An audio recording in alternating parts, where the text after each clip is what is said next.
So wait, let me interrupt you right there with what you're saying, So you Mr. have to McGovern. resign. Mr. McGovern, let me interrupt you. Now, you're saying that because of the influence of the Jewish lobby, that basically not only did it force Chas Freeman to basically not accept that job, but also ultimately did Blair lose his job because of that? Is that what you're saying?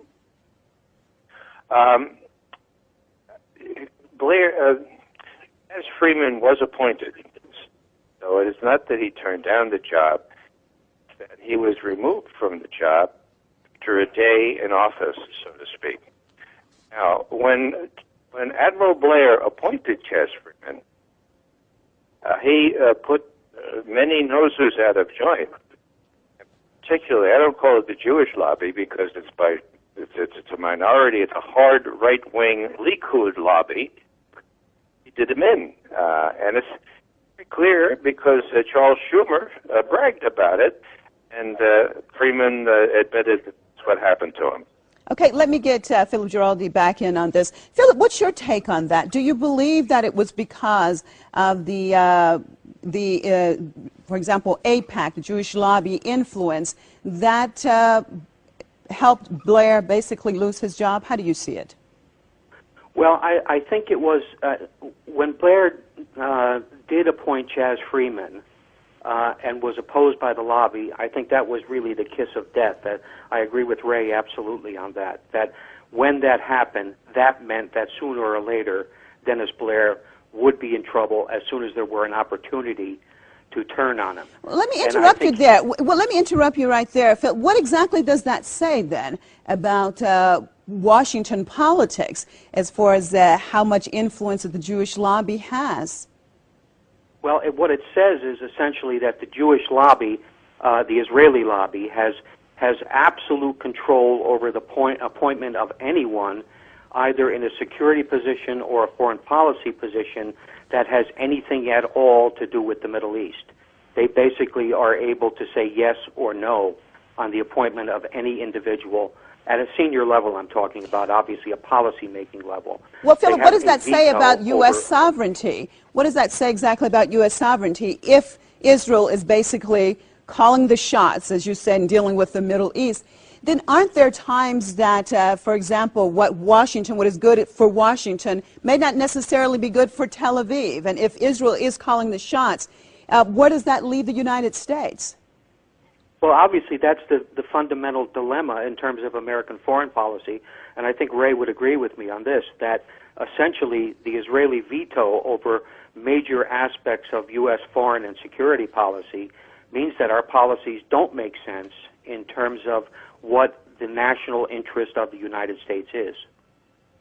Okay, let me turn back to Ray. Now, what do you think? Do you think that the average American realizes, according to what you and Philip are saying, as far as the influence on the Israeli lobby to that extent that they can actually determine American foreign policy?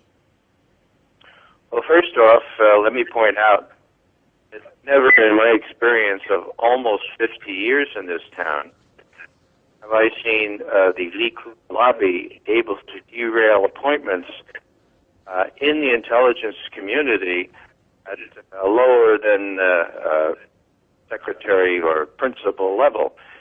In other words, Chas Freeman, as important and as educated as he was, fit for the job, he was 2 rungs lower than anyone I've seen the Likud lobby exercise a veto over. But it is true. It is true that Americans don't know about this, and the reason they don't know about it is because the Likud lobby is just as powerful in the New York Times, the Washington Post, and all of the, what I call the fawning corporate media, which do not give the American people a chance to learn the real truth. And that's why I admire so much Bill's work and others who are trying to expose this, because not many politicians will run the risk of saying, yes, I had to vote this way because AIPAC gives me so much money, and if I don't vote this way, they will give more money to my opponent next time. That's how corrupt the system is. Okay, let me get Philip in. I'm almost out of time. Philip, 1 minute on this. So if what you're saying and what Ray is saying is true, does it make a difference then if the person who's called the president is George W. Bush or Obama when it comes to the Middle East? If Israel is calling the shots for the United States, what difference does it make who is president? Well, the president does have the ability to at least begin to turn this around by speaking to the American public and saying, look, I mean, we have national interests in the Middle East that are not the same as the interests of Israel, and it's because our economy is in trouble and we're fighting two wars at the present moment.